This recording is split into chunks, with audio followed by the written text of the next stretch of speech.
UDFന്റെ മുഴുവൻ വോട്ടുകളും തിരുവഞ്ചൂർ രാധാകൃഷ്ണന് ലഭിച്ചിരിക്കുന്നു. LDFന്റെ മുഴുവൻ വോട്ടുകളും LDF സ്ഥാനാർത്ഥി SC മൊയ്തീനും BJPയുടെ 3 വോട്ടുകൾ BJP സ്ഥാനാർത്ഥിക്കും ലഭിച്ചിരിക്കുന്നു. അങ്ങനെ ഏറ്റവും കൂടുതൽ വോട്ട് 101 വോട്ടുകളുമായി തിരുവഞ്ചൂർ രാധാകൃഷ്ണൻ 16ാമത് നിയമസഭയുടെ സ്പീക്കറായി ചുമതലയേൽക്കുകയാണ്. അല്പസമയത്തിനകം തന്നെ അദ്ദേഹത്തെ അഭിനന്ദിക്കാൻ അദ്ദേഹം സ്പീക്കറായി എന്നറിഞ്ഞതു മുതൽ മുൻ മുഖ്യമന്ത്രി ഇപ്പോൾ പ്രതിപക്ഷ നേതാവുമായ പിണറായി വിജയനും ഒപ്പം തന്നെ മുഖ്യമന്ത്രി VD സതീശനും സ്പീക്കറെ സഭയിലേക്ക് സ്പീക്കറുടെ ചെയറിലേക്ക് ആനയിക്കുന്ന ദൃശ്യങ്ങൾ കൂടിയാണ് ഇപ്പോൾ കണ്ടുകൊണ്ടിരിക്കുന്നത്. അതോടുകൂടി സ്പീക്കർ ആ ചെയറിലെത്തി അവിടെ സ്ഥാനമേറ്റെടുക്കുകയാണ്.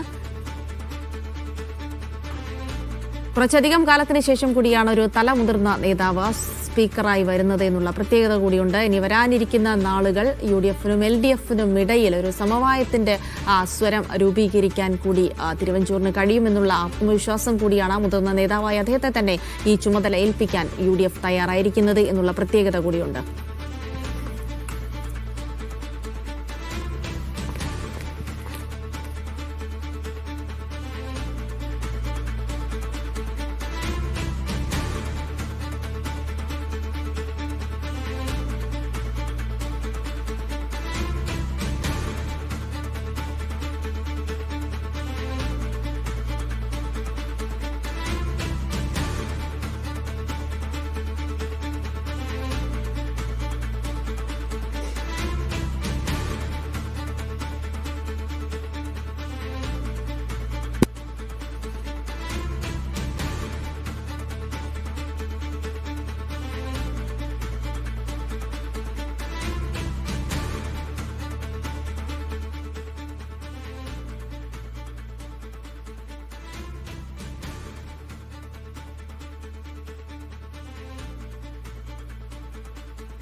അടുത്തത്